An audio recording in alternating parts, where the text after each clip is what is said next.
Monsieur le maire, bienvenue dans C'est-à-dire. Ebulidé revient pour la 6e édition. Alors l'an dernier, les habitants pouvaient proposer uniquement des projets autour des mobilités douces. Cette année, vous rouvrez à d'autres thèmes. Pourquoi ? Est-ce que vous n'avez pas eu assez de participation l'an dernier ? Ça a manqué de participation l'an dernier, puis c'est bien de varier les sujets. Et donc c'est un choix fait par le maire adjoint puis le collectif qui l'anime autour d'Ebulidé.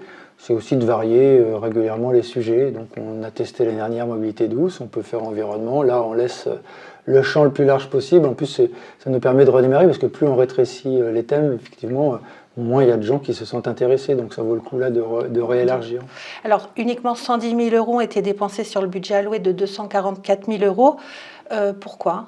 Parce que c'est le coût des projets mis. C'est pas l'armée ici où il faut dépenser absolument le budget donné en faisant tourner des voitures pour rien. Non, si les projets correspondent à cette somme-là, c'est la somme.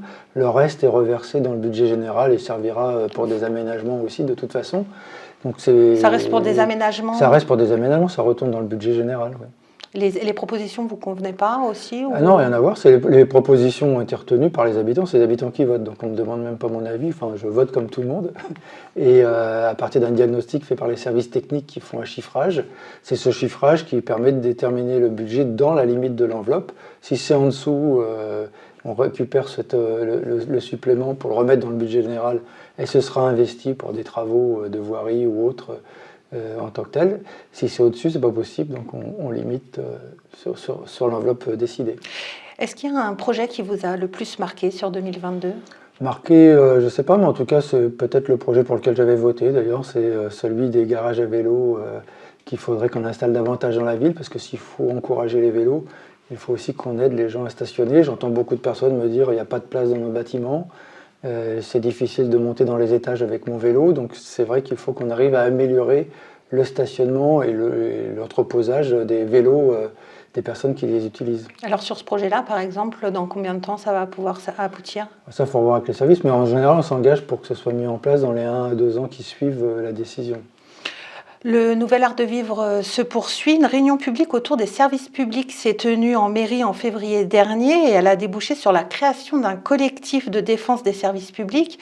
Alors pourquoi et quel est son objectif ? Il y a plusieurs objectifs. Il y a d'abord la question des problèmes des services publics dont la qualité diminue, on n'est pas reçu, sont fermés. Des fois ça s'adresse à nous, et nous on a retravaillé l'ouverture des services publics de la mairie. Mais c'est vrai que souvent la CAF est fermée, la sécurité sociale aussi. On a fait des manifestations sur la Poste. Donc il y a plein de sujets comme ça qui mécontentent les habitants. Et donc l'idée c'est de les aider à faire connaître leurs exigences sur la qualité des services publics. Le deuxième objectif c'est aussi d'aider les habitants à s'auto-organiser, parce que l'idée, il faudrait que ce collectif s'autonomise de la mairie pour aussi vivre sa vie. Donc on va aider à sa création. Là, il faudrait qu'on relance un peu les initiatives, parce que je crois qu'on a pris un peu trop de temps entre cette réunion-là et ce qu'il y a à faire. Mais on va relancer, et l'idée, c'est que les gens s'organisent eux-mêmes aussi au final. Donc on va aider et qu'ils s'organisent. Et le prochain objectif, c'est quoi du coup ? Qu'est-ce qu'il y a à faire là, en premier lieu ? En premier lieu, il y a certainement des délégations organisées auprès des différents services publics pour comprendre, enfin en tout cas faire connaître les exigences des usagers, comprendre leurs limites, voir sur quelles revendications il faut avancer et mobiliser des gens sur soit il faut plus de moyens, soit simplement c'est des horaires qu'il faut adapter, soit des embauches qu'il faut faire pour qu'on soit mieux accueillis, soit prévoir qu'il n'y ait pas que le tout Internet, mais aussi de l'accueil physique des usagers. C'est en fonction des cas, il faudra agir, et puis de toute façon, il faudra le décider avec les habitants qui composent ces comités de services publics. Je dois dire aussi que dans ce comité, il était question d'autres choses. Moi, je renvoie par exemple sur Jeune Vie Habitat ou sur des choses sur la ville. Alors sur la ville, on a des comités d'usagers qui nous servent, mais ce comité de service public peut nous servir aussi pour nous titiller et nous faire avancer. Sur Jeune Vie Habitat, moi j'invite tout le monde à créer des amicales de locataires. Et sur la mairie, par exemple, vous avez eu quelles remarques ? Sur la mairie, pas tellement, parce que ce n'était pas le sujet le plus important pour les habitants. On en a un peu sur la question du handicap. C'était le sujet qui était venu le plus fortement, notre capacité à accueillir les enfants sur le handicap, sur le temps périscolaire, chose sur laquelle on travaille en ce moment. Il y a eu une note récemment en majorité municipale sur ce sujet. Vous êtes également en train de mettre en place une application de signalement donc dans divers domaines. Pourquoi ? C'est une demande des habitants ? La demande des habitants, c'est que la ville soit propre, qu'on lutte contre les déchets sauvages et qu'on continue d'améliorer la vie dans cette ville.